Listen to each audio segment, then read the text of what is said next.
Marcus Whitmore stood before the polished mahogany table on the 52nd floor of Whitmore Tower, surrounded by 12 faces that held his future in their hands. The PowerPoint slide behind him displayed an image he'd seen replicated across every social media platform for the past 72 hours. Himself, bearded and disheveled, like a man who'd lost everything, while a young woman in a black dress screamed accusations into his face. The caption beneath read, "Slumming, CEO exposed." Thomas Blackwell leaned back in his leather chair, fingers steepled, silver hair catching the autumn light streaming through floor-to-ceiling windows. His smile carried the satisfaction of a man watching years of planning crystallize into victory. Gentlemen, we're here to address serious concerns about Marcus Whitmore's judgment and fitness to lead this company. The slide changed. Stock charts plummeted in red. Employee surveys showed morale collapsing. Customer satisfaction numbers told stories of a brand in crisis. Mr. Whitmore has embarrassed this company, damaged our reputation, and demonstrated catastrophic failures in leadership. I move for a vote of no confidence. Board member Patterson shifted uncomfortably, his loyalty to Marcus evident in the tension around his eyes. This seems extreme, Thomas. One public relations incident. One incident? Blackwell's voice carried practiced outrage. The screen filled with new evidence. Marcus's unauthorized 4-week disappearance, the collapsed Pacific Hospitality acquisition, financial irregularities that painted shadows across otherwise clean books, performance metrics spiraling downward. Marcus Whitmore is a liability. I propose we remove him as CEO, install interim leadership, and restructure this company for sale to maximize shareholder value. The words landed like stones in still water, ripples of consequence spreading across the room. Marcus watched faces around the table calculate risk and reward, weigh loyalty against profit, measure the man they'd known for a decade against the viral video villain the world now saw. But his mind wasn't in this boardroom. It was 6 weeks earlier, in the mountains of Colorado, where everything had started to unravel and, paradoxically, begun to make sense for the first time in 2 years. The screen froze on the fountain scene, a woman emerging from water, dignity shattered, one shoe floating among lily pads. To understand how we arrived at this moment, Marcus heard himself say, though whether he spoke aloud or only in memory, he couldn't tell. You'd need to go back to the beginning, when I made the biggest mistake of my life, or maybe the only honest decision I'd made in years. The boardroom dissolved. Time rewound, and Marcus Whitmore found himself exactly where this had all started to matter, 6 weeks earlier. The contract sat on Marcus's desk like a verdict. $420 million to acquire Pacific Hospitality Group's boutique properties along the West Coast. 8 hotels that would expand Whitmore's footprint into markets they'd coveted for years. He signed without hesitation, muscle memory from a decade of similar decisions, each one building the empire he and Claire had dreamed about back when dreams still felt possible. Silas Merrick stood across the desk, 40 years old and impeccable in his Brooks Brothers suit, the kind of chief financial officer who made stockholders sleep well at night. His tablet displayed projections that justified every penny of the acquisition. You're certain about this, Marcus? Pacific's people are requesting another round of negotiations. They've found some irregularities in our audit. Marcus's pen finished the final stroke of his signature with the same decisive pressure he'd applied to every deal since Claire's death. Irregularities they manufactured to drive down our offer. Standard playbook. Tell them 4:20, take it or walk. Deadline, 5 p.m. today. His voice carried the temperature of January in Boston, the city where he'd built everything from his grandfather's single property into an empire spanning 44 hotels. I don't negotiate with people who don't respect commitments. The phone on his desk buzzed. Griffin Ashworth's name appeared on the screen, his general manager at Sterling Grand, the flagship property in Manhattan that represented everything Whitmore Hotels aspired to be. Sir, we have a situation. Miss Eleanor Vanderbilt is threatening to transfer her platinum membership to Four Seasons. She's claiming quality has declined, service standards have slipped. She's already drafting a one-star TripAdvisor review. Marcus was moving before Griffin finished speaking, grabbing his jacket from the chair back, already calculating the damage one of New York's most influential socialites could inflict with a single review. "I'll be there in 10 minutes. The elevator down felt longer than it should have, giving Marcus time to see his reflection in the polished doors. 42 years old, hair still dark but showing silver at the temples, face carrying lines that had appeared suddenly 2 years ago and never softened. The suit cost $3,000. The watch on his wrist cost more than most people's cars, but none of it made him look less exhausted. Sterling Grand's lobby welcomed him like a cathedral welcoming a penitent. Marble floors reflected crystal chandeliers. Fresh flowers from the morning's delivery filled the air with subtle fragrance. Staff moved with choreographed precision, every gesture designed to make guests feel they'd stepped into a world where money solved all problems and elegance came standard. Mrs. Vanderbilt sat in the lobby lounge, her posture rigid with aristocratic displeasure, her Hermes bag positioned on the chair beside her like a small dog she refused to let anyone touch. Marcus approached with the combination of deference and confidence that came from years of managing expectations of the very wealthy. "Mrs. Vanderbilt, Griffin informed me of your concerns. I want to hear them directly." She didn't waste time on pleasantries. Her generation had been raised to value efficiency over sentiment. "The towels in my suite this morning were damp, not fresh. The breakfast service was 15 minutes late, and when I requested extra pillows, it took your staff 20 minutes to deliver them. 20 minutes, Mr. Whitmore. At these prices, I expect perfection." Marcus listened to every word, cataloging each failure, already formulating solutions. When she finished, he didn't offer excuses. "You're absolutely right. Those standards are unacceptable. We'll comp your current suite and upgrade you to the penthouse for the remainder of your stay. I'll personally oversee the replacement of our entire housekeeping supervisor team. And I'd like to offer you a week in any of our properties, your choice, completely complimentary." Her eyes measured him, looking for the calculation behind the generosity. "I built this company on the principle that luxury means never having to compromise. You've reminded me we've let that standard slip. Thank you." The tension in her shoulders eased fractionally. She wouldn't leave for Four Seasons, not today.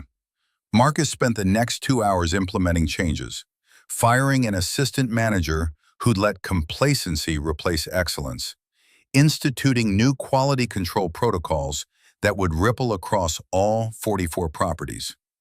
By the time he returned to his office, the sun had moved across the sky, and Silas was waiting with his tablet displaying new numbers. "Pacific accepted. 420, no negotiation.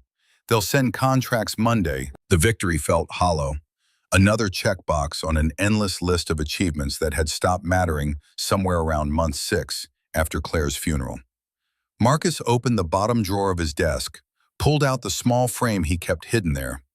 Claire Thompson smiled back at him, captured at their engagement party 3 years ago, before the universe decided happiness had an expiration date. She'd been 32 years old, blonde hair catching summer sunlight, eyes bright with plans for a future that would never arrive.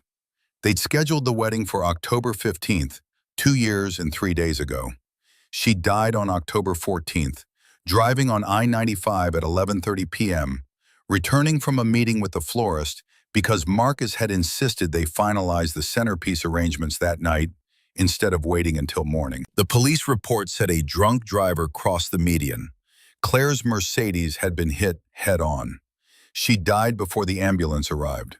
Marcus had stood at her funeral in a church filled with people, offering condolences that meant nothing.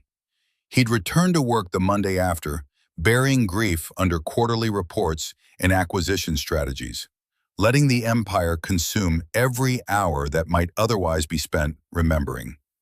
Doctor. Sarah Vance had told him he was avoiding the inevitable collapse, that grief didn't disappear just because you pretended it didn't exist. You're exhibiting classic signs of depression, Marcus. Overwork, insomnia, emotional detachment. You haven't taken a single day off in 18 months. You're burning out, and when you finally crash, it won't be gradual. He dismissed her concerns 3 times over 6 months. The fourth time, Silas had backed her up. Boss, you forgot 2 board meetings last week. You made a decision about the Atlanta property that contradicted something you'd agreed to 3 days earlier. You're starting to make mistakes, and in this business, mistakes cost millions.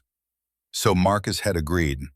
4 weeks in Colorado with a wilderness guide service, completely disconnected. No phone, no laptop, no contact with the world he'd built. Just mountains in silence, and whatever remained of himself under all the armor he'd constructed. The guide had met him at the trailhead with equipment that cost less than Marcus's shoes. A $60 backpack, worn Merrill hiking boots, flannel shirts that had seen better years. We're going off-grid for 4 weeks. No technology, no restaurants, no soft beds.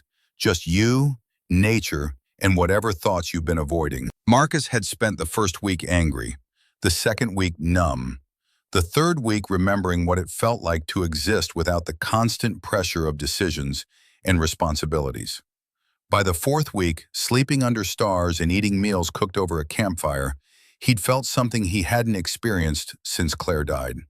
The possibility that life might contain more than just work. The last night before returning to civilization, he'd sat by the fire and made a decision. He'd return to Sterling Grand without announcing his arrival, check in as a regular guest, see how the staff treated someone who looked like he'd spent a month in the wilderness. Mystery shop his own hotel, find out if the excellence he demanded existed when he wasn't watching. The guide had laughed. You're going to walk into a 5-star hotel looking like you've been living in a cave. They're going to call security. Marcus had smiled for the first time in memory. Then I'll find out if we train our people to judge guests by their appearance or their character. Now, standing in Sterling Grand's lobby at 9:15 on a Monday morning in early October, Marcus discovered the answer. He looked exactly like what 4 weeks of mountain living produced. Beard grown wild, hair too long and uncombed, skin tanned dark by altitude sun, clothes that advertise their origins in discount outdoor stores. The woman at the front desk had her back to him, processing a checkout for an elderly socialite whose displeasure radiated like heat. When she turned, Marcus saw someone he didn't recognize, new hire probably, brought on while he'd been away. She was 29, maybe 30, with auburn hair pulled back in a professional bun that couldn't quite contain its natural wave. Irish features, the kind that suggested grandparents who'd immigrated decades ago. Green eyes that assessed him with practiced efficiency, born from years of dealing with every type of guest a Manhattan luxury hotel attracted. Her name tag read, Kate Brennan. The smile she offered was polite, professional, and carried an undercurrent of concern that made Marcus pause. Good morning, sir. Can I help you with something? The phrasing was diplomatic, the tone suggesting she'd already categorized him as someone who needed redirection rather than accommodation. I'd like to check in. Kate's smile held steady, but Marcus saw the micro-expression that flashed across her face. Surprise, followed by careful assessment, followed by a decision that showed in her body language as she moved slightly to position herself between Marcus and the rest of the lobby. Of course, our hotel is Sterling Grand, in case you're looking for different accommodations. We're a luxury property, and our rooms start at $550 per night before taxes. She delivered the information without condescension, just facts meant to help someone she assumed had wandered into the wrong establishment. Marcus felt something unfamiliar stir in his chest. Amusement, maybe, or the odd warmth of being treated like a regular person rather than a board chairman. I understand, I'd still like a room. Kate pulled out a small tourist map from beneath the desk, the kind hotels kept for guests who needed directions. There's actually a very good hostel on West 47th Street, just 6 blocks from here. It's clean, safe, affordable. I can mark it on this map for you." She was trying to help, genuinely trying to protect someone she thought might be about to make an expensive mistake. Marcus couldn't remember the last time someone had shown concern for his welfare without calculating what they might gain from the interaction. "That's very kind, but I'd really prefer to stay here." Kate studied him more carefully now, reconsidering her initial assessment. His voice probably didn't match his appearance. Educated, confident, the accent of someone who'd attended good schools. She glanced at his hands, checking for signs of mental illness or substance abuse, finding neither.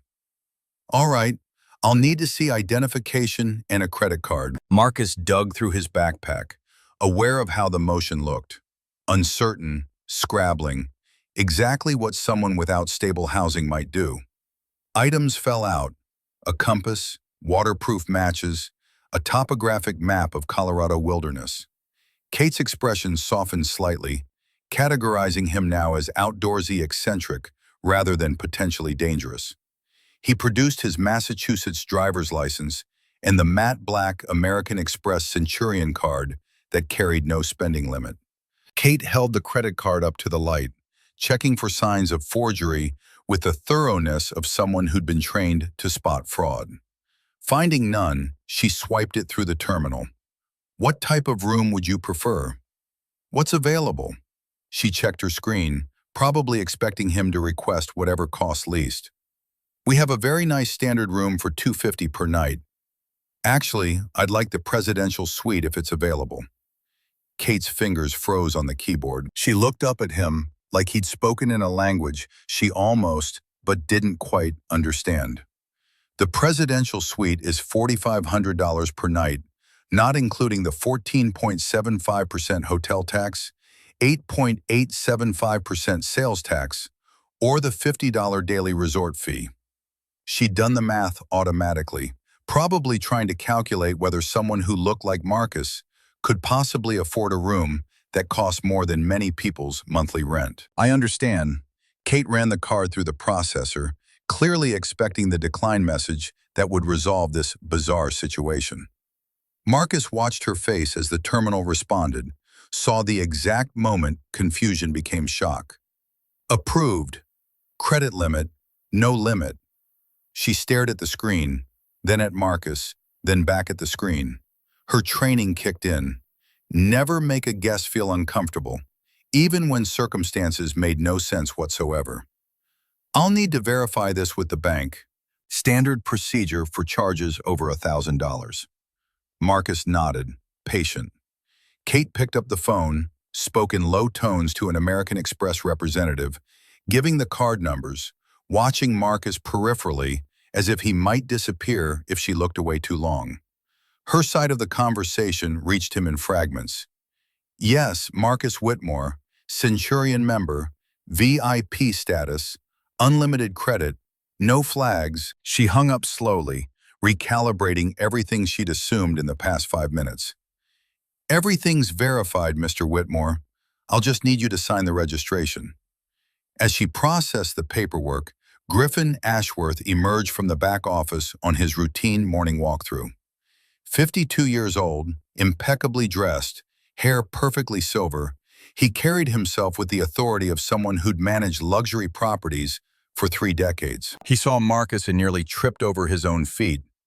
"Mr. Whit," he caught himself mid-word, eyes meeting Marcus's, reading the message there with the speed of someone whose career depended on understanding unspoken communication. Marcus gave the smallest shake of his head. Griffin's expression smoothed into professional welcome. "Welcome to Sterling Grand, sir. I'm Griffin Ashworth, the general manager.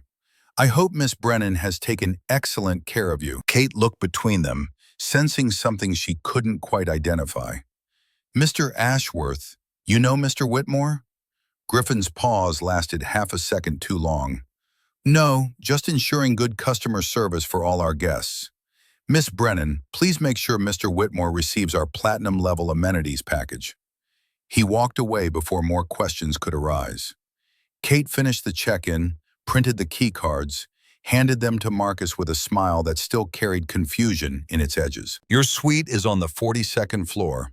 Breakfast is served from 6 to 10. Room service is available 24 hours. If you need anything at all, please don't hesitate to call. Marcus took the keys, shouldered his battered backpack. Thank you, Miss Brennan. I appreciate your help. Of course, Mr. Whitmore.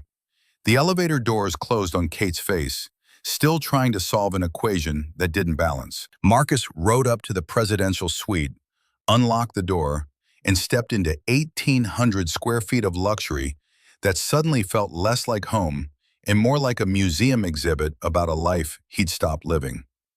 Floor-to-ceiling windows showcase Central Park in autumn glory. Furniture that cost more than most people's annual salaries, arranged in perfect aesthetic harmony. A kitchen he'd never cook in. A dining table where he'd never eat. A bedroom designed for 2 people, though only one would sleep there.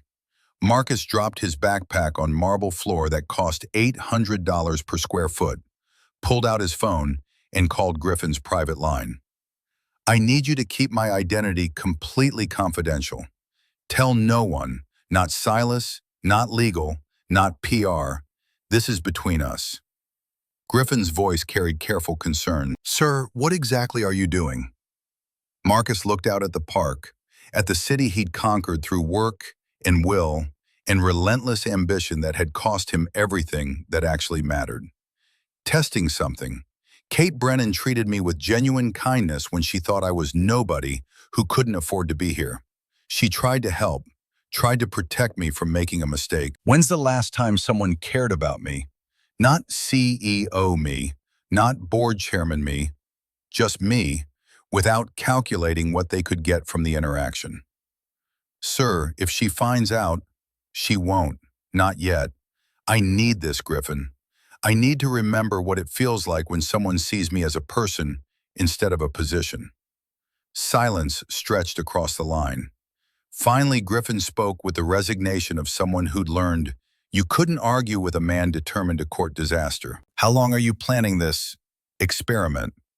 Few weeks, just long enough to understand something I've forgotten. After hanging up, Marcus checked his laptop. Email from the anonymous sender he'd ignored before leaving for Colorado sat in his inbox. Subject line screaming urgency he'd dismissed as competitive paranoia.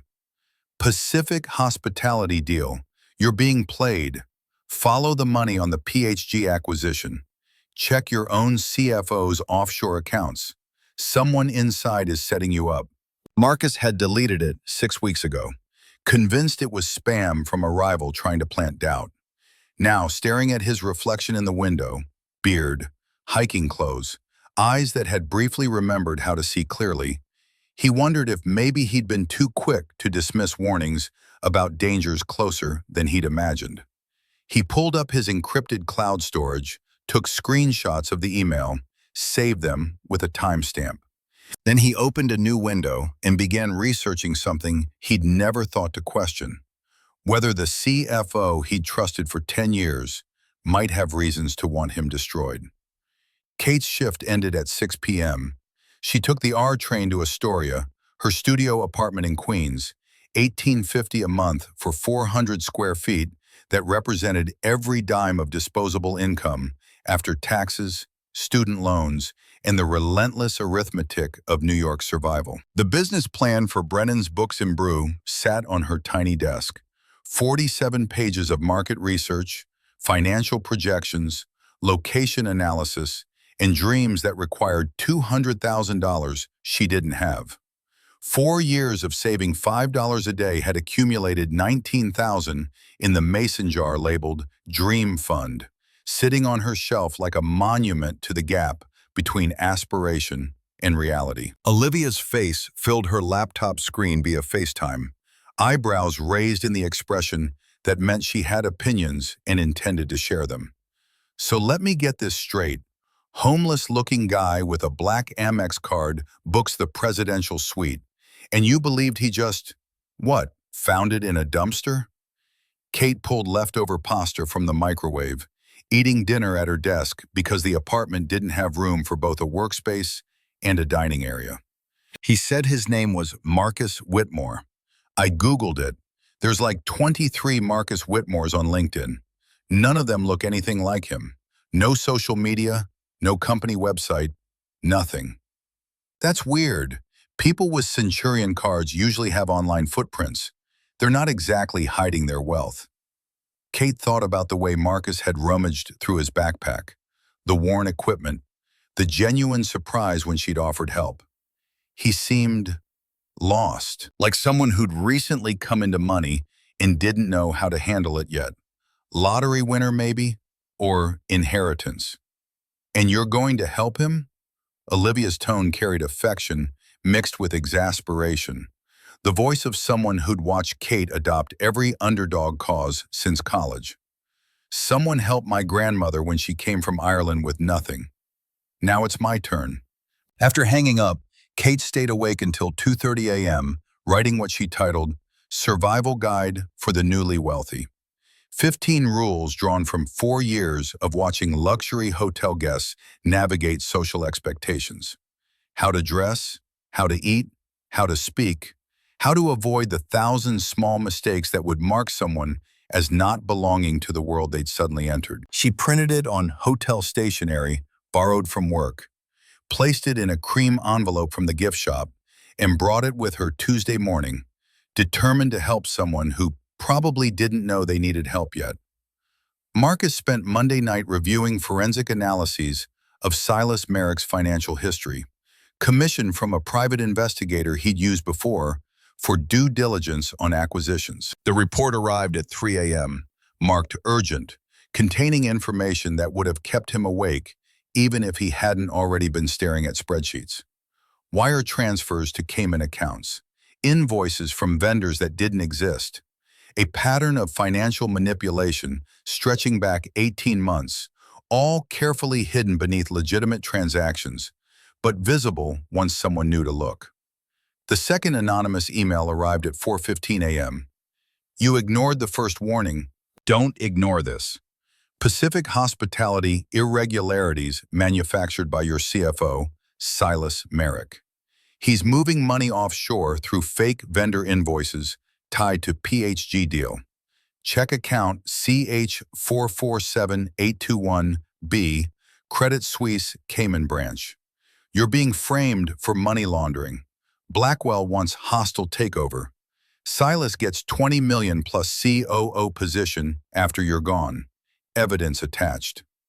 The attachments contain bank statements, wire transfer logs, encrypted email excerpts. Everything Marcus would need to destroy both his CFO and his largest shareholder if the evidence proved authentic. Marcus called his personal forensic accountant at 7 a.m., waking him. Trevor, I'm sending you documents. I need verification within 48 hours. Highest priority, completely confidential, not through company channels. What am I looking for? Whether my CFO has been embezzling, and whether I'm about to lose my company to a hostile takeover. Trevor's voice sharpened with the alertness of someone who understood exactly how much money was at stake. I'll have preliminary analysis by end of business today. Marcus showered, shaved carefully around the beard he'd decided to keep temporarily, dressed in the hiking clothes that now served a purpose beyond practicality. He took the elevator down at 9:30, timing his arrival to coincide with Kate's shift. She was helping an elderly couple check in, her patience evident in the gentle way she explained the room's features, anticipated their needs before they asked. When she saw Marcus, her face brightened with the particular satisfaction of someone about to solve a problem they'd identified. Mr. Whitmore, perfect timing. I have something for you. She handed him the envelope. Marcus opened it, read the title, Survival Guide for the Newly Wealthy, and had to physically bite the inside of his cheek to prevent laughter. 15 rules about behavior in luxury environments, written with earnest concern for someone she thought might embarrass themselves through ignorance. Don't wear flip-flops in the lobby. Don't request discounts at 5-star hotels. Use silverware for everything, including pizza. Don't photograph your food. The guide represented hours of work, careful observation, genuine desire to help someone she believed needed guidance.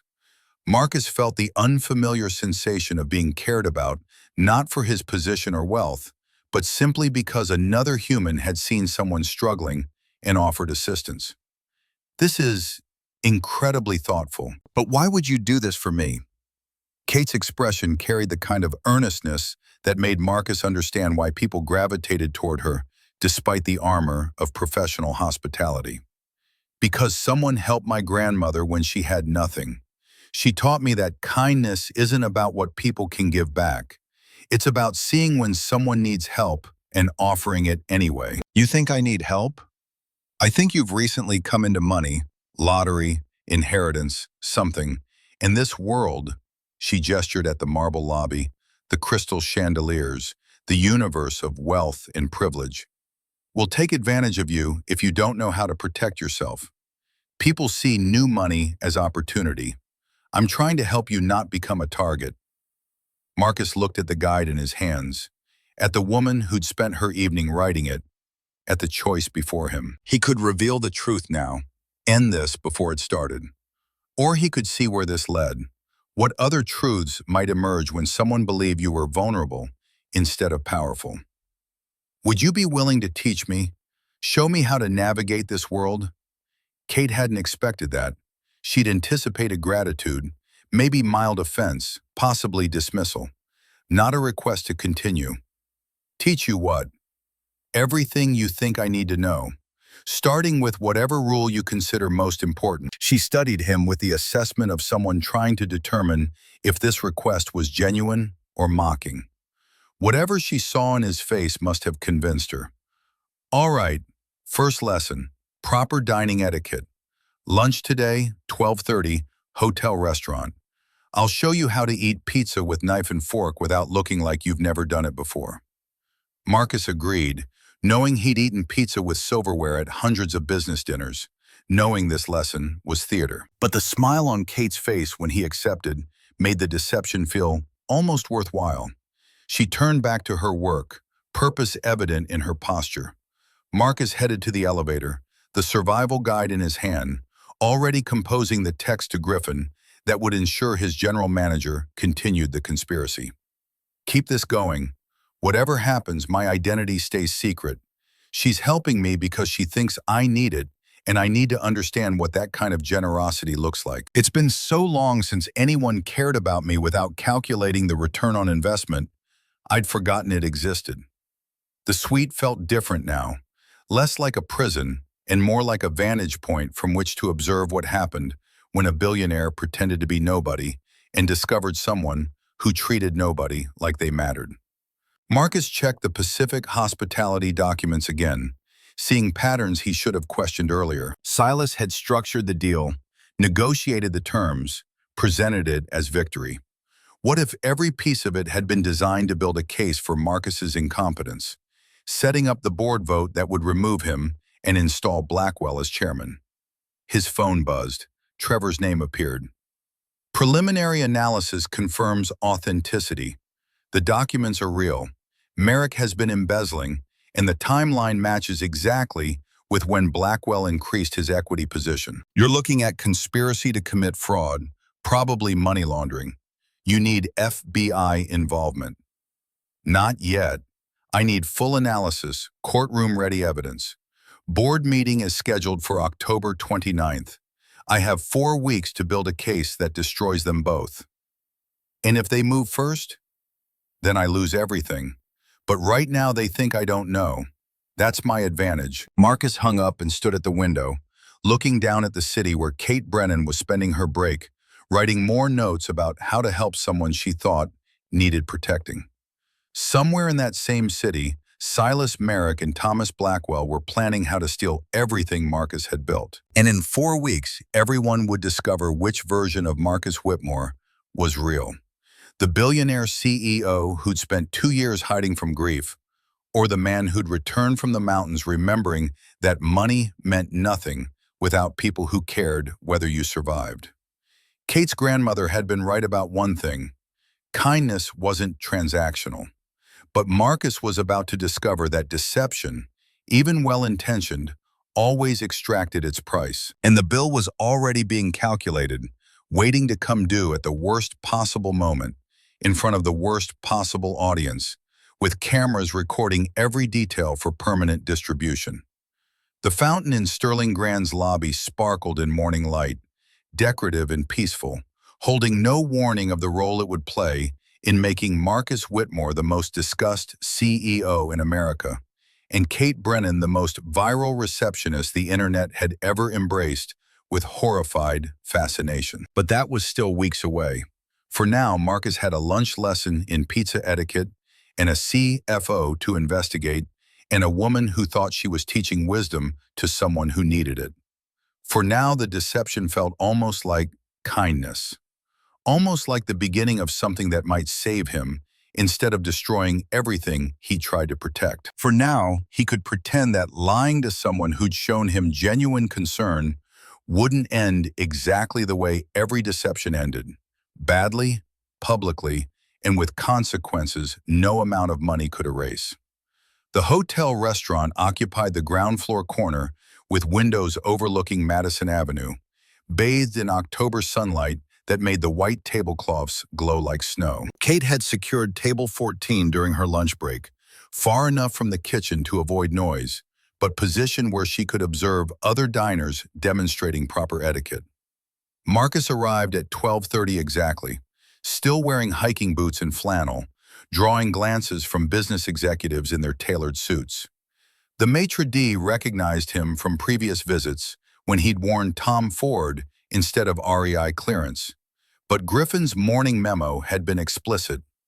Treat Mr. Whitmore as any other guest, no special recognition, standard service protocols only. Kate had brought a notepad, the kind reporters used in old movies, filled with observations she'd compiled during 4 years of watching wealthy guests navigate social rituals. First thing you need to understand, in environments like this, how you eat matters as much as what you order.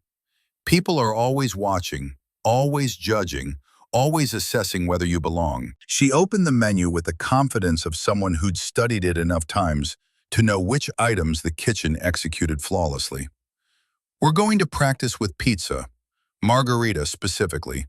It's the ultimate test, casual food in formal setting. You must use knife and fork, never fingers. That's how people immediately identify new money versus established wealth. Marcus kept his expression carefully neutral, remembering the dozens of business dinners where he'd eaten pizza with silverware while negotiating deals worth hundreds of millions.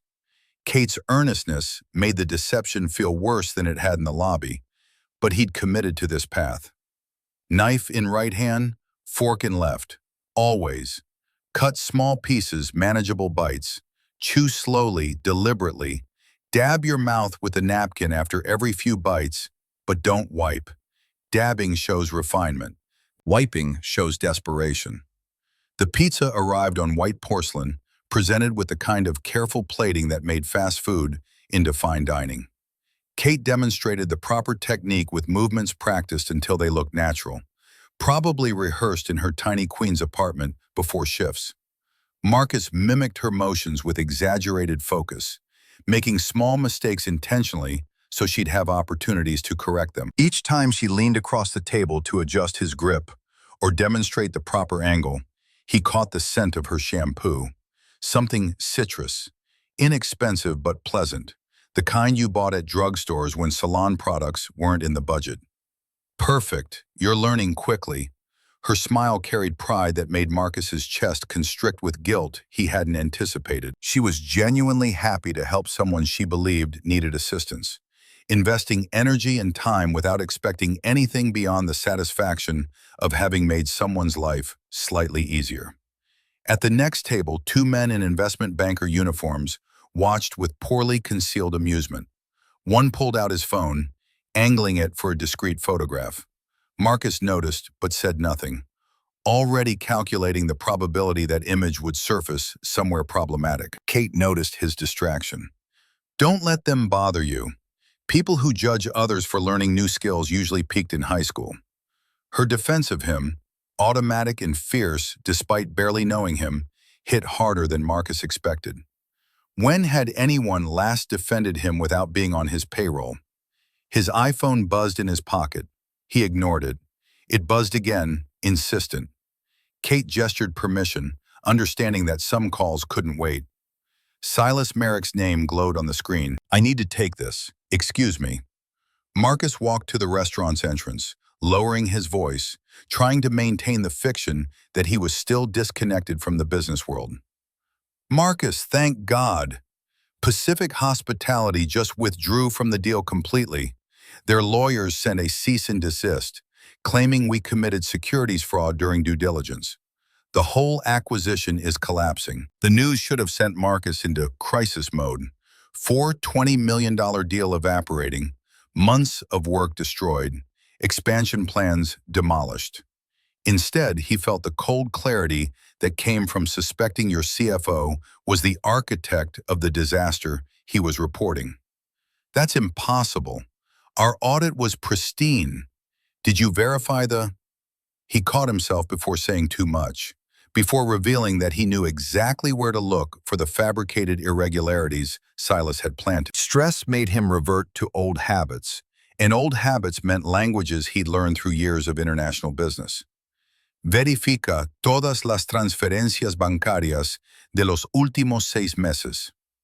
Silence on the other end, then Silas's confused response. "Sir, I don't speak Spanish, are you? Is everything okay?" Marcus forced himself back to English, back to the persona of someone still recovering from mountain isolation. "Sorry, stress reaction. Check all wire transfers from the last 6 months. Something's wrong. I'll call you tonight." He ended the call and returned to find Kate staring at him with an expression that combined curiosity with the first seeds of suspicion. "You speak Spanish?" "Rosetta Stone. Online courses. I thought it might be useful." "For what? You mentioned working in hospitality. Are you a manager somewhere?" Marcus realized he'd never actually specified his employment, had let her assumptions fill the gaps. Now those gaps needed details that wouldn't contradict each other under later scrutiny. Shift supervisor at a hotel chain. West Coast operation. Corporate level. We have a lot of Spanish-speaking staff. Which chain? Small independent group. You wouldn't know it. Kate's eyes held the calculation of someone trained to spot inconsistencies in guest stories. Red flags that suggested problems the hotel needed to avoid. But whatever she saw in Marcus's face must have satisfied her concerns because she returned to the pizza lesson. "Let's talk about wine etiquette next. When the sommelier approaches, never pretend to know more than you do. Established wealth admits ignorance gracefully. New money tries to impress and fails." The lesson continued through coffee and dessert, Kate's observations revealing how carefully she'd studied the world she worked in without fully belonging to it. She understood the rules with the clarity of an outsider who'd made cataloging them a survival skill. When the check arrived, Marcus pulled out his Centurion card. Kate's hand covered his. "Wait, let me show you something about tipping first. 20% minimum, always. But in places like this, 25 sends a message that you're established, confident, not calculating every penny." She calculated the tip on her phone, showing him the arithmetic with the patience of a teacher who believed education mattered more than efficiency. Marcus added 30%, watching Kate's approval, knowing he regularly tipped 50% at restaurants where the staff knew his name and his preferences without asking. They left the restaurant at 1:45. Kate had 15 minutes before her shift resumed. Marcus walked with her through the lobby, past the fountain that would later play such a pivotal role in destroying the careful fiction they were constructing. "Same time Thursday? I want to teach you about formal dining at higher-end establishments. There's a place in Gramercy that would be perfect for practice." Marcus agreed, already mentally scheduling around board prep meetings and forensic accounting reviews. His double life was becoming triple. CEO, mystery shopper, student of etiquette he'd mastered 15 years ago. Kate headed back to the front desk. Marcus took the elevator to his suite, pulling out his laptop the moment the door closed. Trevor's full report waited in encrypted email, 7 pages of financial forensics that painted Silas Merrick as either catastrophically incompetent or deliberately criminal. The evidence pointed overwhelmingly toward the latter. $11.8 million moved through shell companies over 18 months. Fake vendor invoices for services never rendered. Wire transfers timed precisely to coincide with legitimate transactions, making them nearly invisible unless someone knew to separate the patterns. And beneath it all, a paper trail connecting Silas to Thomas Blackwell through encrypted emails discussing compensation packages and equity positions that would activate after Marcus's removal. Marcus called his attorney, Davidson Welsh, a man who'd handled everything from acquisitions to divorces for Manhattan's wealthy elite. "I need you to prepare a case for the FBI. Securities fraud, embezzlement, conspiracy, but quietly. No one can know we're building this until I'm ready to deploy it." Davidson's voice carried the careful neutrality of someone who'd learned not to show surprise at client revelations. "What's your timeline?" "Board meeting October 29th. I need courtroom-ready evidence by the 28th. Can you do it?" "If the evidence is as solid as you claim, yes. But Marcus, if you're wrong about this..." "I'm not wrong. My CFO has been stealing from me, and my largest shareholder has been orchestrating a hostile takeover. They think I'm too grief-stricken or incompetent to notice. They're about to discover otherwise." After hanging up, Marcus stood at the window watching the city spread below, like a game board where everyone played for stakes they rarely understood. Somewhere down there, Kate was processing check-ins and helping guests, and probably planning the next lesson in her campaign to educate someone she thought needed saving. Somewhere else in that same city, Silas was covering tracks, and Blackwell was counting votes, and both were certain that Marcus Whitmore had become too broken to defend what he'd built. They were all wrong about each other, these people circling in patterns that would eventually collide with consequences none of them fully anticipated. Marcus's phone buzzed with a text from Kate. "Thanks for being such a good student. Most people would be too proud to admit they need help. Your humility is refreshing." Humility. The word felt like acid on wounds Marcus hadn't realized were still open. He was lying to someone who thought his willingness to learn demonstrated character instead of deception. Every lesson Kate taught, every moment she invested in helping him, deepened the eventual betrayal she'd feel when truth emerged. But Marcus couldn't stop now, because somewhere in the past 2 days, Kate's kindness had reminded him of something he'd forgotten during 2 years of mechanical existence. That people could still surprise you. That generosity existed without calculation. That maybe the mountains had shown him how to survive, but this woman was teaching him why survival mattered. The next 2 weeks developed a rhythm that felt almost normal. Marcus attended Kate's lessons with the dedication of someone genuinely learning instead of someone performing elaborate theater. They shopped at Macy's, where Kate negotiated discounts with the ferocity of someone for whom $200 represented meaningful money. Marcus watched her bargain, fascinated by the pride she took in saving money he could have spent without noticing. While Kate argued with the sales associate about including free tailoring, Marcus excused himself to the restroom, detoured past the register, and slipped the associate $300 in cash. "The discount she negotiated, keep it as your tip, and if she ever comes back, give her whatever price she asks for.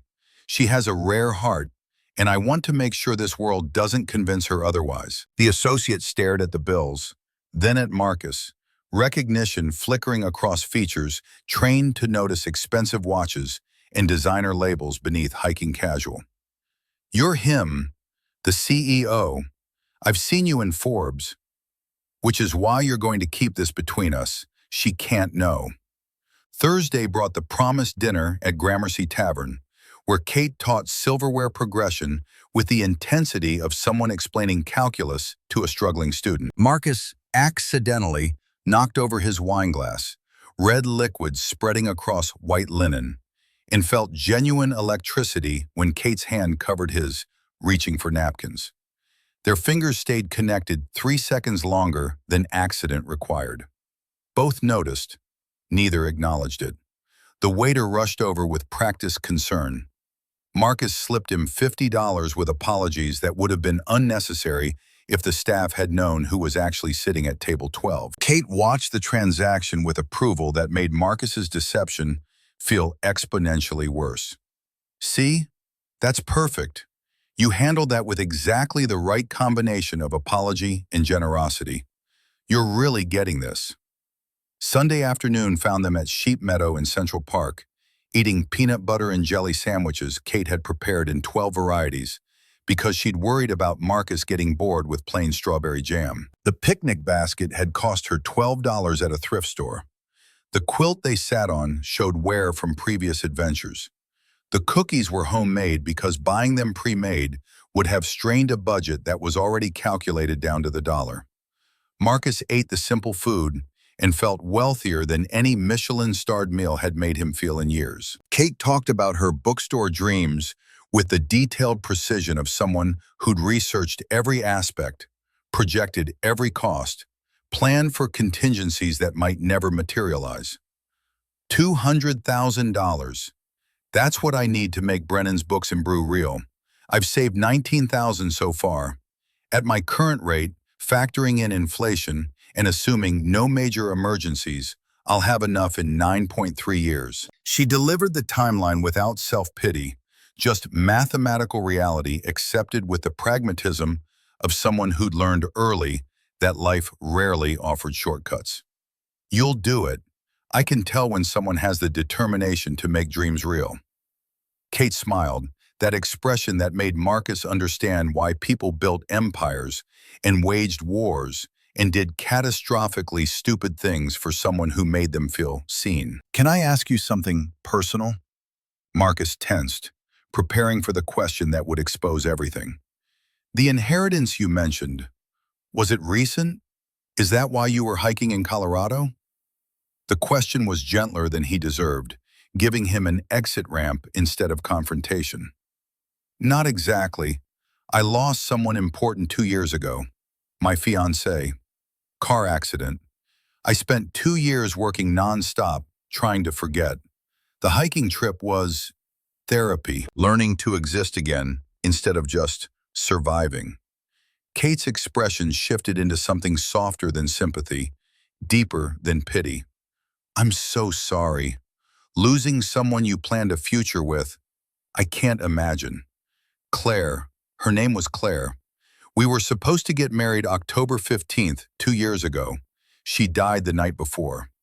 Saying her name out loud to someone who hadn't known her felt like opening a door Marcus had kept locked. Kate didn't offer platitudes or false comfort. She just sat with the information, letting silence acknowledge what words couldn't fix. Is that why you agreed to let me help you? Because you've been isolated and you're trying to figure out how to exist in the world again? The observation cut close enough to truth that Marcus could answer honestly. Something like that. You showed me kindness when I looked like someone who couldn't offer anything in return. That's rare, especially in cities like this, in worlds like yours. This isn't my world. I just work in it. My world is Queens and secondhand furniture and 10-year plans for dreams that might never happen. This, she gestured at the elegant buildings surrounding the park. I'm just visiting.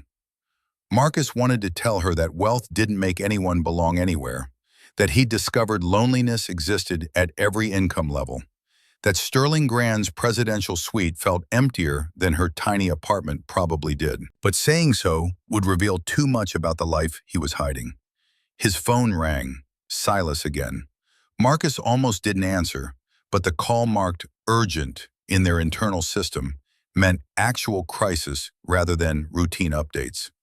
The Pacific deal collapse made Wall Street Journal. They're running a story tomorrow questioning your competence as CEO.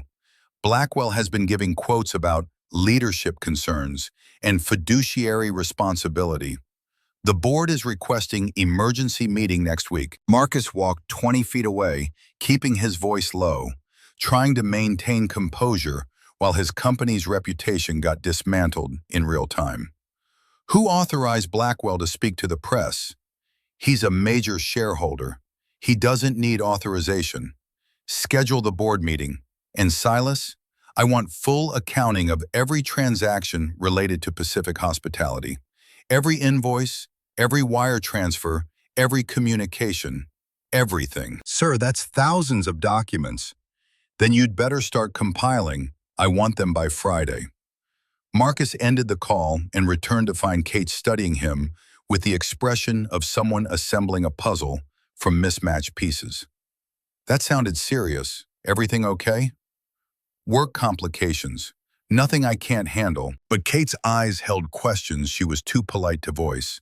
Suspicions she was starting to organize into theories that would eventually connect to truth in ways Marcus desperately wanted to prevent. They finished the picnic in afternoon sun that felt like borrowed time, both aware that something was shifting beneath the surface of their careful pretense. Kate thought Marcus was new money learning to navigate wealth. Marcus knew he was old money learning what wealth had made him forget. Neither understood they were both performing roles that would eventually collapse under the weight of everything they weren't saying. The following Tuesday brought the rooftop dinner Marcus had arranged through Griffin, who'd grown increasingly concerned about his boss's double life, but had agreed to maintain the conspiracy. Sir, this is becoming complicated. Miss Brennan has started asking questions. She mentioned you to housekeeping, wondering why a guest staying 3 weeks hasn't had a single visitor or business meeting. What did you tell her? That some guests prefer privacy. But Marcus, she's not stupid. Eventually, she's going to connect pieces you can't control. The rooftop terrace had been transformed according to Marcus's specifications. String lights creating ambiance without ostentation. Simple flowers instead of exotic arrangements. Menu featuring approachable elegance rather than intimidating sophistication. The whole setup was designed to look like someone trying hard to create romance on a budget that didn't quite stretch to genuine luxury. Kate arrived at 7 wearing her black dress, the same one she'd worn to their first dinner, because it was her only formal option. She'd spent 40 minutes doing makeup in her bathroom mirror, probably watching YouTube tutorials about techniques that came standard to women who could afford professional help. Marcus had shaved around his beard, made his flannel shirt marginally more presentable, tried to look like someone who'd made an effort within limitations he supposedly faced. This is beautiful. How did you arrange all this? Hotel manager owed me a favor. The lie came easier now, which bothered Marcus more than the initial deceptions had. He was getting comfortable with dishonesty, smoothing the edges, making falsehood feel natural. They ate grilled salmon and talked about Kate's grandmother, about the laundromat she'd run in Queens until the 2008 recession killed small businesses without cushion for economic catastrophe. Kate described lessons learned from a woman who'd emigrated with nothing and built something meaningful through decades of work that never made her wealthy, but always made her rich in ways that mattered. She used to say that money could buy comfort, but only people could buy happiness. I didn't understand what she meant until after she died. Then I realized she was talking about moments like these. Simple dinners with good company, conversations that matter more than what they cost. Marcus froze with wine glass halfway to his mouth. Claire had said the exact same thing, used identical phrasing, left the identical lesson that Marcus had spent 2 years ignoring. That's profound. That's Nana. She never finished high school, but she understood human nature better than any professor I studied under at CUNY. During dessert, Kate gestured while telling an animated story about a hotel guest who demanded the staff locate her missing diamond earring in Central Park. Her elbow connected with a lemon butter sauce dish left from the salmon course. Yellow liquid arced across the table, splashing her dress, her hands, the white tablecloth. "Oh no, this is my only nice dress." Marcus reacted without thinking, pulling off his sport jacket, then his dress shirt, leaving him in his undershirt. He handed Kate the Ermenegildo Zegna button-down worth $850. "Use this. Quick, before the sauce sets." Kate took the shirt gratefully. immediately scrubbing the butter from her dress with a kind of vigorous desperation that showed she understood exactly how limited her wardrobe options were. She wrung out excess sauce, wiped her hands on the fabric, dabbed at the table, even cleaned sauce droplets from her shoe. Marcus watched his designer shirt being systematically destroyed and felt nothing but affection for Kate's complete unconsciousness about the garment's value. To her, it was just a shirt, fabric serving a purpose, worth the cost of helping rather than the cost printed on some boutique receipt. When she finished, the Zegna looked like it had been used to clean up after a particularly aggressive food fight. Kate held it up apologetically. "I'm so sorry. I completely ruined this. I'll buy you a new one. It might take me a few weeks to save up, but I promise. Don't worry about it. It's just a shirt." But it must have cost at least $50. The October night air carried autumn's promise that summer was memory and winter was coming, and the present moment existed in the narrow space between past and future. Marcus wanted to kiss her, lean forward with intention that must have been visible in every line of his body. But guilt crashed through desire like cold water. He was lying to her about everything that mattered, building intimacy on foundations made of deception that would inevitably crumble. He pulled back before his mouth could reach hers. Kate felt the retreat, confusion flickering across features she'd arranged for a different outcome. She stepped away, wrapping arms around herself against the evening chill. "It's getting late. I should head home. Early shift tomorrow." "Let me ride with you. The R train to Queens. I'll make sure you get there safely." They rode the subway in silence that felt heavier than conversation, both processing the moment that had almost happened and the reasons it hadn't. Marcus walked Kate to her building in Astoria, a 5-story walk-up with rent prices visible in every compromised maintenance decision the landlord made. He didn't try to kiss her goodnight. Kate didn't invite him up. They separated with the kind of awkwardness that comes from wanting something you can't quite justify pursuing. Marcus returned to Sterling Grand at 11:30, took the elevator to the presidential suite, and found Trevor's latest report waiting in his encrypted inbox. The evidence was complete. Silas Merrick had embezzled $11.8 million over 18 months, hidden the theft through shell companies and fake vendors, and coordinated with Thomas Blackwell to manufacture the Pacific hospitality crisis. The board meeting scheduled for October 29th would be Blackwell's attempt to remove Marcus before the conspiracy could be discovered. Davidson Welsh had prepared criminal referrals for the FBI. Federal investigators were already reviewing the evidence, preparing arrest warrants that would execute the moment Marcus gave permission. He had everything he needed to destroy both men, protect his company, and emerge victorious from a plot designed to steal everything he'd built. But victory felt hollow when measured against the expression on Kate's face during that almost kiss. The hurt she'd tried to hide when Marcus pulled away. The friendship he was systematically betraying with every day he let her believe his lies. Marcus poured himself scotch from the suite's premium bar, stood at the window watching the city where Kate was probably lying awake in her tiny apartment, wondering what she'd done wrong to make him retreat. She'd done nothing wrong. She'd been perfect, kind and generous and genuine in ways Marcus had forgotten existed. The problem was entirely his, the lies he'd told, the truth he was hiding, the inevitable moment when Kate would discover that the man she'd been helping was actually the billionaire who owned the hotel where she worked, who'd investigated her background as corporate security protocol, who'd let her spend weeks teaching him things he already knew while pretending to be grateful for lessons he didn't need. His phone buzzed with another anonymous email, the third in this series of warnings from someone who clearly had inside access to information Marcus couldn't trace. Final warning, board meeting October 29th. Blackwell has 4 votes secured. You need 6 to maintain control. Silas has embezzled $11.8 million. They're framing you for money laundering. You have 10 days to counterattack. Also, Stop playing house with hotel receptionist and focus. Your company is at stake. Marcus read the last line 3 times. Someone was watching him closely enough to know about Kate, which meant his careful separation of professional and personal life had failed more completely than he'd realized.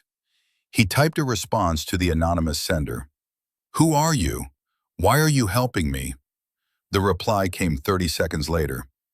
"Someone who remembers when you cared about building things instead of hiding from ghosts." The Marcus Whitmore I work for would have ended this conspiracy weeks ago. Figure out who you want to be, then act accordingly. Clock is running. The message contained no identifying information, no metadata that Trevor's forensic tools could trace. Whoever was sending these warnings knew how to stay invisible while watching Marcus's life with uncomfortable precision. Marcus finished the scotch, poured another, stood at the window until sunrise painted the city in shades of gold and pink that made everything look clean and new and full of possibility that daylight would systematically destroy. He had 10 days until the board meeting, 10 days to decide whether to expose Silas and Blackwell immediately or wait for maximum impact. 10 days to figure out how to tell Kate the truth before she discovered it in ways that would make forgiveness impossible. And underneath all the professional calculations ran the deeper current. Marcus had spent 2 years since Claire's death existing without living, working without purpose, surviving without joy. Kate had reminded him what it felt like to be seen as a person instead of a position, to receive kindness without calculation, to matter to someone for reasons that had nothing to do with wealth or power. Losing that would hurt worse than losing the company, but keeping it required honesty that would destroy the exact dynamic that made it valuable. The sun rose over Manhattan, indifferent to human complications, illuminating a city full of people navigating their own impossible choices between truth and comfort, risk and safety, the person they were and the person they pretended to be. Marcus Whitmore had 9 days and counting to decide which version of himself would survive the collision between the life he'd built and the life he'd been living. Neither option promised happiness. Both guaranteed consequences he couldn't fully control. And somewhere in Queens, Kate Brennan was waking up in her tiny apartment, planning the next lesson she'd teach to someone she thought needed help, unaware that the help she'd offered had complicated everything in ways neither of them could navigate without someone getting hurt. The fountain in Sterling Grand's lobby reflected morning light in patterns that looked almost like warning, foreshadowing the viral moment when water and truth and public humiliation would converge in ways that made global news and destroyed careful fictions, and proved that you couldn't build intimacy on foundations made of lies without eventually drowning in consequences. But that was still days away. For now, Marcus had coffee to drink, and evidence to review, and a woman to protect from truths she wasn't ready to hear. For now, he could pretend that lying to someone who'd shown him genuine kindness was somehow justified by good intentions and circumstances beyond simple control. For now, the deception held. But the clock was running, and the bill was coming due, and no amount of money would make the payment any less devastating when it finally arrived. Kate's laptop glowed in the pre-dawn darkness of her Astoria apartment, the ancient MacBook Air struggling with too many browser tabs as she tried to focus on the short story she'd been writing. The lottery winner who didn't know he was rich, fiction inspired by the past 3 weeks with Marcus, with just enough changes to protect his privacy. But she needed a compelling last name for her protagonist, something elegant, memorable, distinctive enough to avoid copyright issues with any real person who might share the name. She typed Marcus Whitmore into Google, intending only to verify that no famous author or public figure already claimed the combination. The search results loaded with the speed of judgment arriving. Forbes, Marcus Whitmore, CEO, Whitmore Luxury Hotels, net worth $8, $2 billion. Kate stared at the headline like it was written in a language she almost, but didn't quite comprehend. She clicked the link with fingers that had gone numb. The profile photograph showed a man in a charcoal Tom Ford suit, clean-shaven, hair professionally styled, standing in an office that overlooked Manhattan with the confidence of someone who owned significant portions of it. The face was familiar despite the grooming that separated billionaire from backpacker. The same blue eyes, the same bone structure, the same slight asymmetry to his smile. Wall Street Journal. The reclusive billionaire, Marcus Whitmore, avoids spotlight. Despite $8 billion fortune.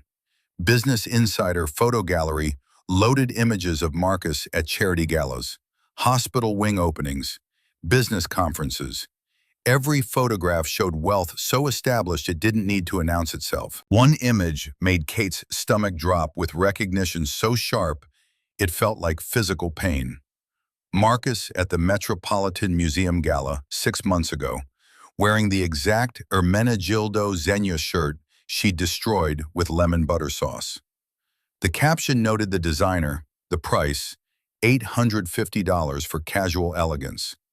Kate looked toward her bathroom, where that shirt still hung on the shower rod, her desperate attempts at stain removal having made the damage worse instead of better. She'd ruined an $800 garment while apologizing for destroying what she'd estimated at $50. But the shirt was the least of it. She clicked through more articles, each one adding details that reconfigured everything she'd believed about the past 3 weeks. Every lesson she'd taught him replayed with new context. Pizza with knife and fork. She demonstrated techniques he'd probably mastered at Harvard Business School. Discount negotiations at Macy's. She'd haggled to save him $200 while he could have bought the entire department without noticing the expense. The picnic in Central Park crystallized into humiliation so complete it felt physical. She'd prepared 12 varieties of peanut butter sandwiches because she'd worried about him getting bored, spent $12 on a thrift store basket, shared her $200,000 dream with someone for whom that amount represented pocket change. Then Kate found the article about Claire Thompson. The New York Times obituary from 2 years ago told the story with journalistic precision. Socialite daughter of Boston banking family, engaged to Marcus Whitmore, killed in car accident on I-95 the night before their wedding rehearsal dinner. The article included details about the drunk driver who'd crossed the median, about Marcus Whitmore's complete withdrawal from public life for 18 months afterward. Kate read it twice, then a third time. The grief Marcus had mentioned wasn't fabrication. Claire had been real. The loss had been real. The pain that had driven him to Colorado mountains had been real. But everything else, every word he'd spoken about who he was, every grateful smile when she'd offered help, every moment of vulnerability had been performance built on that single foundation of truth. She'd been his entertainment, his social experiment, his way to feel normal while recovering from tragedy she couldn't imagine surviving. Kate's phone showed 3 a.m. She hadn't slept, couldn't imagine sleeping. The humiliation was too fresh, too complete. She typed a message, deleted it, typed again, finally settled on something that would let him know she'd discovered his deception without revealing how deeply it had cut. Sure, can't wait for our next etiquette lesson, Mr. Whitmore. She sent it before she could reconsider, the passive aggression clear enough that he'd understand exactly what she'd learned. His response came within 90 seconds. A phone call she declined immediately, another call, declined again. Then text messages that made her phone buzz with the persistence of someone who understood he'd been caught. Kate, please let me explain. She typed back with fury that had been building since the Forbes article loaded. Explain what? That you lied for 3 weeks? That I was your entertaining little project? No thanks. I got the message, loud and clear. It wasn't like that, please. Meet me tomorrow, anywhere you want. Kate's hands shook as she opened her email and pulled up the resignation letter template she'd saved years ago for emergencies. She filled in the blanks with hands that had steadied into cold determination, sent it at 3:47 a.m., copied to Human Resources and, with deliberate malice, to the CEO's office address. At 7 a.m., she turned her phone back on. 23 missed calls from Marcus, 14 text messages progressing from apologetic to desperate. She deleted the thread without reading most of them. Sterling Grand's lobby felt different when Kate entered at 9:50 a.m. The marble floors she'd crossed thousands of times looked like a stage set for a performance she'd been giving without knowing the audience was laughing. Marcus stood near the front desk talking to Griffin, both men in business suits that cost more than Kate's monthly rent. When Marcus saw her, his expression shifted into something between relief and dread. Kate walked toward them with the careful control of someone who'd spent the night converting hurt into anger, because anger was easier to weaponize. She didn't lower her voice, didn't pull him aside for privacy. "You made a fool out of me." Her voice carried across the lobby, sharp enough that conversations stopped, heads turned, phones started tilting toward the scene that was clearly about to unfold. Marcus raised his hands in a gesture meant to calm. "Kate, please, let's go somewhere private." "Private? Like you were private when you laughed about the poor receptionist who tried to teach you table manners?" A Japanese tour group had paused mid-check-in. The Texas retirement bus had stopped complaining about room prices to watch instead. Kate was performing now, fully aware of her audience, using their attention as weapon against someone who'd probably never experienced public accountability in his carefully controlled world. "I taught you how to eat pizza with a knife and fork. You're a CEO with a Harvard MBA, and I, a receptionist with a CUNY English degree, tried to show you basic dining etiquette." She pulled the printed survival guide from her bag, waving it like evidence. "I wrote you a survival guide for the newly wealthy. 15 rules about how to not look poor, delivered to someone worth $8.2 billion. The tour guide was translating for her group in rapid Japanese, their collective gasp providing soundtrack to Kate's demolition. "I negotiated a 12% discount at Macy's because I thought I was saving you money. I was so proud of saving you $200. You could buy Macy's with your pocket change." An Instagram influencer had started filming, phone held steady, already composing the caption that would make this moment immortal. Marcus tried again, voice low. "Kate, I know I hurt you. I know I lied. But if you'll just let me explain." "Explain what? That you investigated my background? Security protocol, right? You knew I had $19,000 in savings. You knew about my student loans.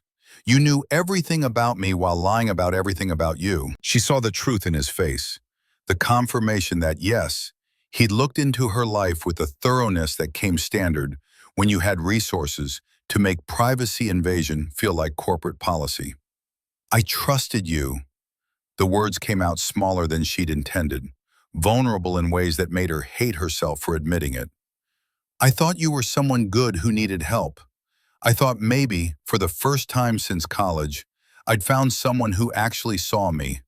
Not front desk girl, not someone to use, just me."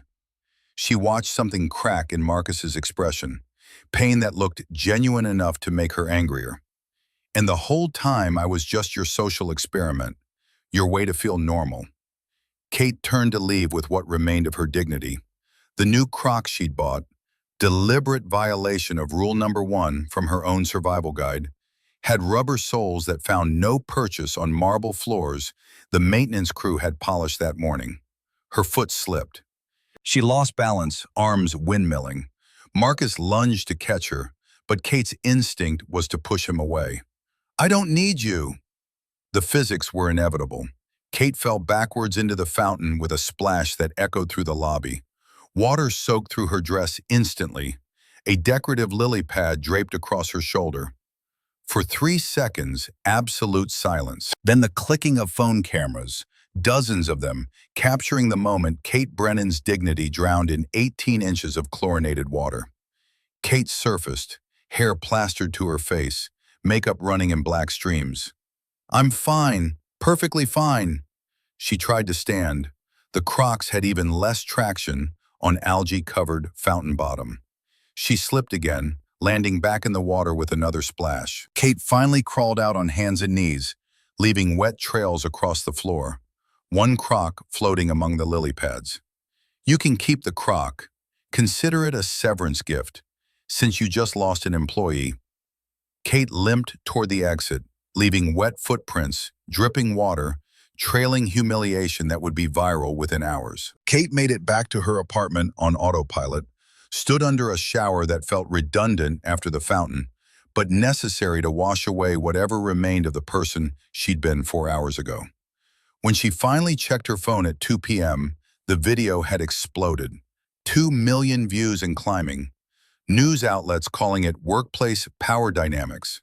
Social media divided between defenders and mockers. Someone had created a GIF that had been shared 40,000 times. A knock on her door interrupted the spiral. Olivia stood in the hallway holding Thai takeout and wine. "I'm here, and I brought supplies. Now tell me everything." Kate explained the past 3 weeks while Olivia listened without interrupting, occasionally refilling wine glasses. "So what are you going to do?" "Find a new job somewhere Marcus Whitmore doesn't own. Forget any of this ever happened." "That's it? You're just going to disappear?" "What else is there?" But even as Kate said it, her mind kept returning to the article about Claire, to the detail about Marcus withdrawing from public life for 18 months, to the probability that a man capable of that kind of grief might also be capable of genuine connection, even if he'd chosen the worst possible way to pursue it. Olivia left at 6 p.m. Kate sat alone in her apartment, pulled up the New York Times article about Claire's death again, read it more carefully this time. The article mentioned that Marcus had blamed himself because he'd insisted Claire attend the vendor meeting despite her exhaustion, that he'd stood at her funeral unable to speak, that colleagues worried he might never recover. Kate thought about the rooftop dinner, the moment Marcus had said, "2 years ago, my fiancée died. Car accident. Since then, I just existed, worked, didn't live. You made me remember what living felt like." That part had been true. The pain in his eyes when he'd said it had been real. But he'd still lied about everything else. Still let her make a fool of herself for 3 weeks while he played a role and she performed in a show she didn't know existed. Kate's email dinged. A job offer from Pages and Petals, the independent bookstore in Park Slope. Leonard had seen the video and wanted to hire someone willing to stand up to corporate power. $42,000 salary, same as Sterling Grand, longer commute. But she'd never risk running into Marcus Whitmore in hallways that reminded her of 3 weeks spent being someone's temporary entertainment. Kate accepted the offer, started Monday, gave herself the weekend to process becoming internet famous for the worst possible reasons. Marcus spent those same 72 hours watching his reputation dissolve. The video had transcended viral. It was cultural commentary, evidence in debates about wealth inequality and workplace dynamics. Business Insider, the slumming CEO, what Marcus Whitmore's stunt says about corporate culture. Forbes covered the stock price drop, 12% in 48 hours. Wall Street Journal quoted Thomas Blackwell extensively about leadership concerns. But Marcus barely registered the professional damage. He was too focused on the image of Kate crawling from the fountain, the hurt in her voice when she'd said, "I trusted you," the knowledge that he destroyed something infinitely more valuable than any company reputation. Davidson Welsh called Monday morning. "The evidence against Silas and Blackwell is solid. FBI is ready to move when you give the word. But with the current media circus, you might want to delay." "No, board meeting is Wednesday. We move then. Maximum impact." "Your call. Current vote count has Blackwell with 5 confirmed, you with 4, 3 undecided." Marcus looked at the evidence spread across his desk. He could deploy it immediately, shift the narrative. But the professional victory meant nothing if Kate spent the rest of her life thinking he'd used her for entertainment. He had to try one more time, had to make her understand that the deception had been wrong, but the feelings had been real. Tuesday afternoon, Marcus took a car to Park Slope, found Pages and Petals, walked in like a man who understood exactly how unwelcome his presence was. Leonard looked up, recognition immediate.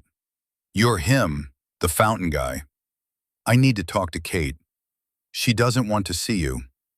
Kate emerged from the back room carrying used paperbacks, saw Marcus, nearly dropped everything. "What are you doing here?" "I came to explain, properly." Kate set down the box, turned to Leonard. "Can you give us a minute?" Leonard left reluctantly. They stood among bookshelves, Kate behind the counter like a barricade. "I'm sorry. For lying. For using your kindness. For letting you become viral content because I was too much of a coward to tell you the truth when I should have." Kate's expression was carefully neutral. "You came all the way to Brooklyn to say sorry?" "I came to tell you why. Claire died 2 years ago. Car accident. Night before our wedding. I blame myself because I'd made her drive when she was tired. I spent 2 years working non-stop trying to forget. The hiking trip was therapy. Learning to exist again." Kate's expression softened, fractionally. "When I came back, I looked like someone who'd been living rough. You treated me with kindness, not because of who I was or what I could do for you, but just because you saw someone who needed help. I haven't experienced that in, I can't remember how long. So you decided to lie about everything?" "I decided to see what it felt like when someone cared about me for reasons that had nothing to do with money. Every day it got harder to tell the truth because every day I was falling for you." Kate flinched. "You don't get to claim feelings when the entire foundation was deception." "You're right, I don't, but it's true anyway." Marcus pulled an envelope from his jacket, set it on the counter. "This doesn't make anything better, but you should know it exists." Kate opened it carefully. Documentation for the Independent Bookstore Grant Fund. $500,000 endowed in her grandmother's name. "I'm not buying your forgiveness. This fund is for everyone who has your dream, but I wanted you to know it exists, and you should apply."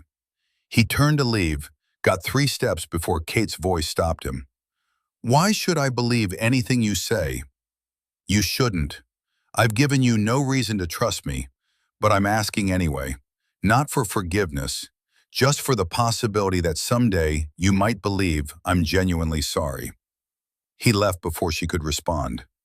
Wednesday arrived with crystalline October weather. The board meeting convened at 2 p.m. in the 52nd floor conference room. Blackwell opened with slides showing viral footage, stock charts, employee surveys, everything calibrated to paint Marcus as liability.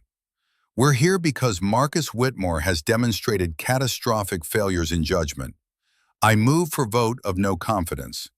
Marcus stood, connected his laptop to the presentation system.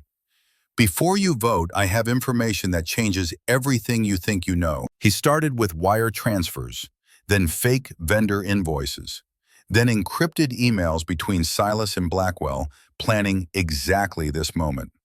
Board members sat forward as evidence accumulated. 11.8 million embezzled, 18 months of conspiracy, Blackwell shorting company stock, Silas receiving promises of 20 million. Thomas Blackwell has been orchestrating hostile takeover. Silas Merrick has been embezzling to fund it. Everything you've seen was manufactured to get you to vote me out. Marcus clicked to the final slide. Security footage from Silas's office showing both men celebrating, Blackwell's voice clear. "When Whitmore is gone, this company is ours." The room erupted. Marcus nodded toward the doors. They opened to admit 2 FBI agents. "Silas Merrick? Thomas Blackwell? You're under arrest for conspiracy to commit securities fraud." Silas broke immediately. "I'll cooperate. It was Blackwell's idea. Please, I have a wife." The agents led them out while board members processed the reversal. Patterson found his voice first. "Marcus, we owe you an apology. You almost did exactly what they wanted. Let this be a reminder that crisis should be investigated before it's weaponized." The vote was unanimous. Full confidence in Marcus as CEO. Marcus had won completely, but victory felt hollow. Kate was in the Pages and Petals back room, organizing shipments when Leonard called her to the front. "You need to see this." The television above the register showed breaking news. FBI agents escorting two men from Whitmore Tower in handcuffs. The Chiron read, "Whitmore Hotels CFO, major shareholder arrested for fraud." Kate watched the coverage, listened to reporters explain the conspiracy, the embezzlement, the hostile takeover attempt. She saw Marcus in the background, standing with his legal team, looking exhausted but vindicated. "He was being destroyed from the inside," Leonard observed, "while dealing with your situation." Kate's phone buzzed. Olivia calling. "Are you watching this?" Marcus was the victim too. Silas and Blackwell were trying to steal his company while he was... "I know. I'm watching." After hanging up, Kate stood in the bookstore, mind processing new information that complicated the simple narrative she'd constructed. Marcus had lied to her. That was true. But he'd also been fighting for survival against people he'd trusted, dealing with grief that had nearly destroyed him, trying to find some way to feel human again after 2 years of mechanical existence.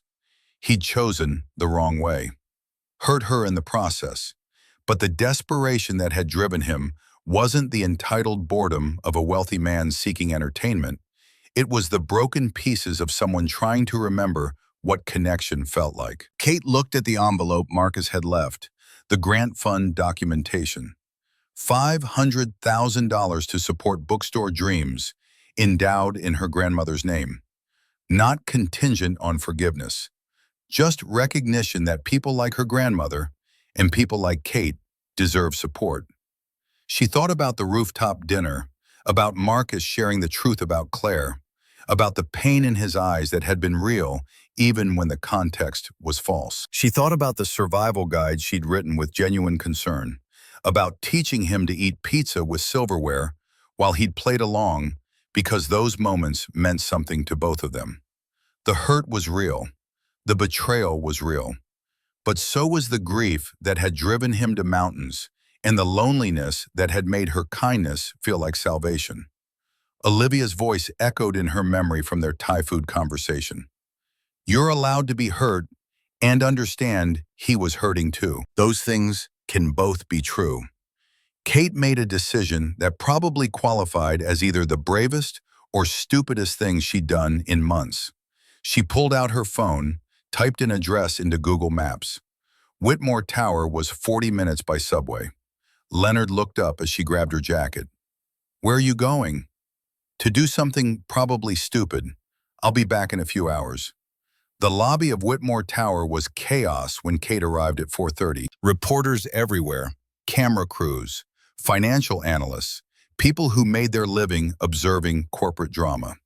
Security was trying to manage the crowd while executives hurried past, looking shell-shocked. Kate approached the security desk with the confidence of someone who'd spent 4 years managing difficult situations at luxury hotels. "I need to see Marcus Whitmore. Tell him Kate Brennan is here." The security guard looked skeptical. "Mr. Whitmore isn't seeing anyone without an appointment. Call his office. Tell them Kate Brennan from the Fountain Video is in the lobby. He'll see me." The guard made the call with obvious doubt. His expression changed as he listened to the response. 52nd floor, executive elevator on your right."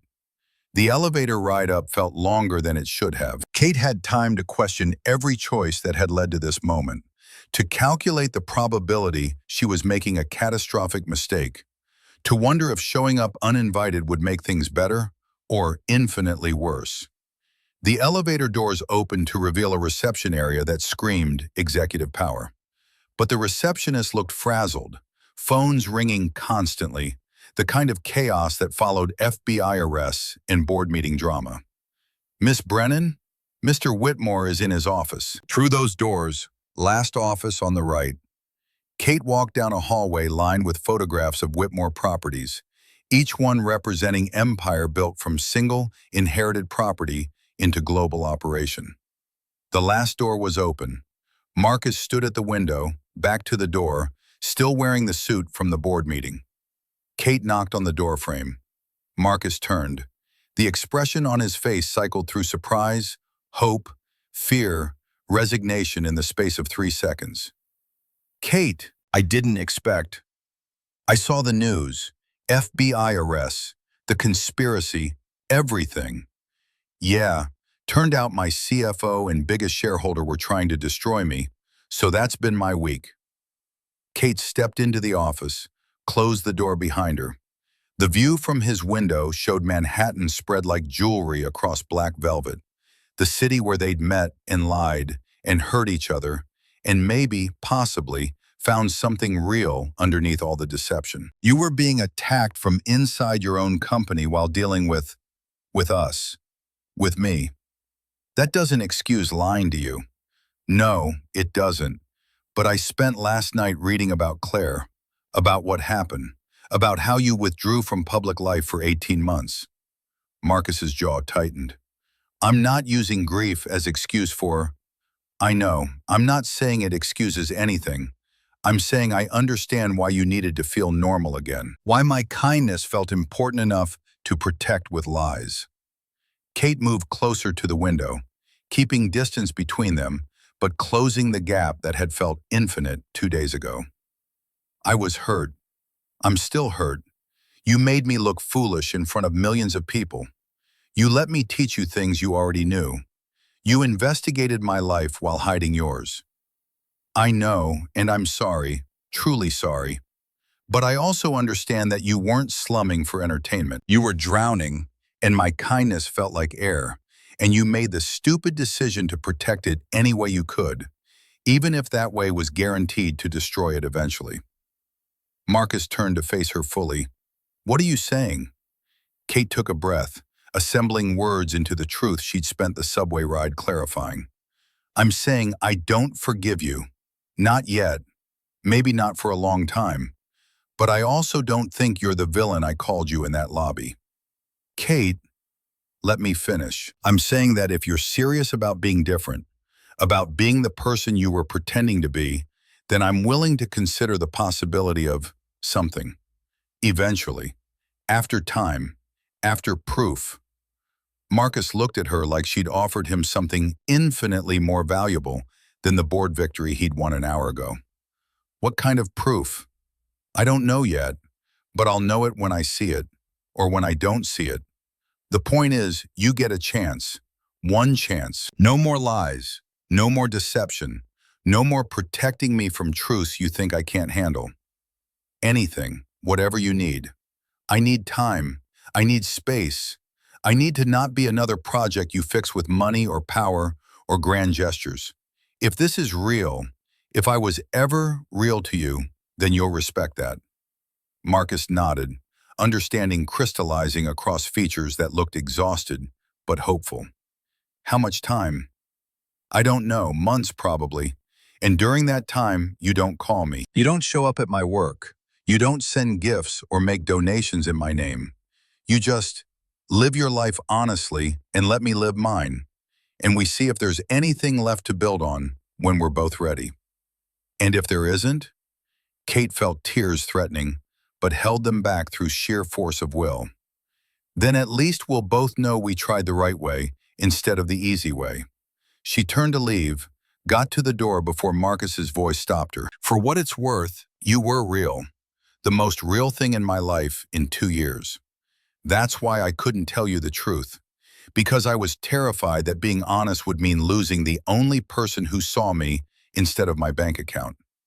Kate looked back at him, this man who'd lied to her and hurt her, and maybe, possibly, cared about her in ways that transcended the deception. The irony is that lying guaranteed you'd lose me. Being honest might have been scary, but at least it would have given us a chance. She left before either of them could say anything else, took the elevator down through a building that represented everything she'd never be part of, walked out into Manhattan evening, where she belonged. 6 months passed with the rhythm of seasons changing and lives rebuilding from wreckage. Kate's Bookstore Cafe opened in March to reviews that praised the community focus and literary programming. Brennan's Books and Brew became exactly what she'd envisioned, gathering space for people who love stories, event venue for local authors, coffee shop that felt like someone's living room. The grant money had made it possible, but Kate's work had made it successful. She'd earned this. Marcus had kept his word. No calls, no surprise visits, no donations in her name beyond the original grant fund that served dozens of aspiring bookstore owners. But Kate had tracked his activities through the business press. Whitmore Hotels had implemented new hospitality protocols, trained staff to treat every guest like they matter, regardless of appearance, sustainability programs based on resource efficiency, values-driven culture that prioritized human dignity over transaction efficiency. The changes worked. Stock prices recovered. Guest satisfaction scores improved. Forbes ran features about the transformation, crediting Marcus's leadership during crisis. Kate wondered sometimes if he'd learned those lessons from her, from their 3 weeks together. If maybe the deception had taught him something valuable, even while destroying something irreplaceable. Spring became summer. Summer brought an invitation to Pages and Petals for an event celebrating independent bookstores that had received grants from the fund Marcus had established. Kate was invited as both grant recipient and featured speaker. Marcus would be there. The invitation made that clear. Major donor attending to meet the entrepreneurs his fund had supported. Kate had 6 weeks to decide if she was ready to see him again. The event was scheduled for a Saturday evening in late June. Kate arrived early, helped Leonard arrange chairs, prepared her presentation about building community through literature. Marcus arrived exactly on time, dressed conservatively, carrying no expectations beyond witnessing success his money had helped create. He saw Kate across the room. She saw him seeing her. Both understood in that moment that 6 months had been simultaneously too long and not nearly long enough.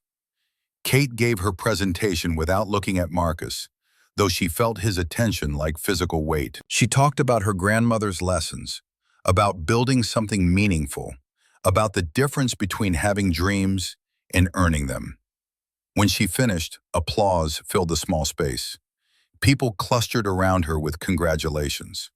Marcus waited until the crowd thinned, then approached with careful neutrality. Congratulations. Everything you described sounds like exactly what you planned. Kate accepted the compliment with grace that didn't invite extended dialogue. Thank you, and thank you for the grant fund. It made this possible. You would have succeeded without it, just taken longer. They stood in awkward silence that held 6 months of unspoken questions. Kate made the decision. Can we talk? Privately? Marcus nodded. They moved to the bookstore's small office, closed the door against the party continuing outside. I've been thinking about what I said, about time and space and proof, and? Kate looked at him carefully, cataloging changes 6 months had created. He looked healthier than the exhausted man she'd confronted at Whitmore Tower. Lighter somehow, like he'd finally put down weight he'd carried too long. I think maybe I was wrong, about needing proof that you'd changed, about waiting for some perfect moment when I'd suddenly know you were different. Marcus's expression shifted into something hopeful and terrified. What are you saying? I'm saying that change isn't something you prove. It's something you choose, every day. And from what I've seen, from the articles, from the way your company's different now, you've been choosing it. Kate, but I'm also saying that I'm still not ready, not for anything serious, not for whatever we might have been heading toward before everything exploded. Kate watched hope and disappointment war across Marcus's features. What are you ready for? Coffee, maybe, just coffee. 2 people who hurt each other trying to figure out if there's anything worth saving underneath all the damage. Marcus smiled, first genuine smile she'd seen since before the fountain. I can do coffee. Not immediately, not next week, but maybe, sometime. When I'm ready, I'll let you know. I'll wait.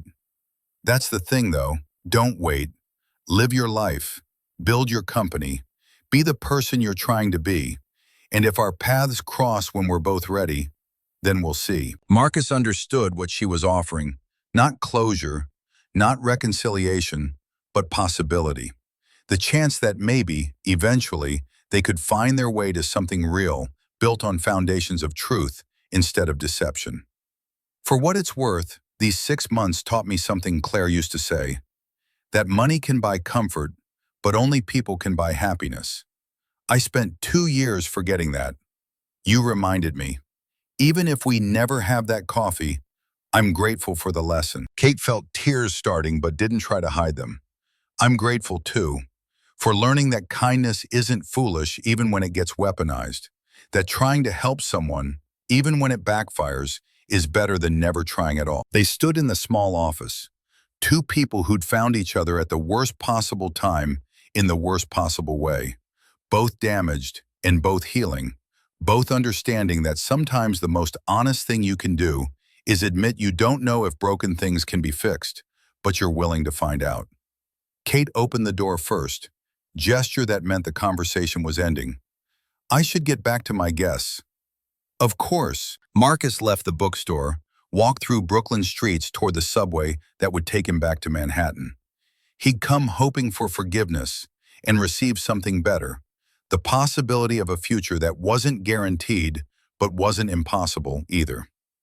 Kate returned to her celebration, answered questions about her business, celebrated success she'd earned through talent and work instead of connections. And both of them understood that the story wasn't over, just paused, holding space for possibility that might never materialize, but might also become something neither could predict. The fountain at Sterling Grand continued its gentle splash, holding memory of the day everything changed. But fountains were just water and architecture, unable to prophesy whether the people who'd fallen into them would someday find solid ground together or would navigate their lives in parallel orbits that never quite intersected. Sometimes the most honest ending is admitting there isn't an ending yet, just two people choosing growth over bitterness, possibility over certainty, the harder truth over the easier lie. And sometimes that's enough.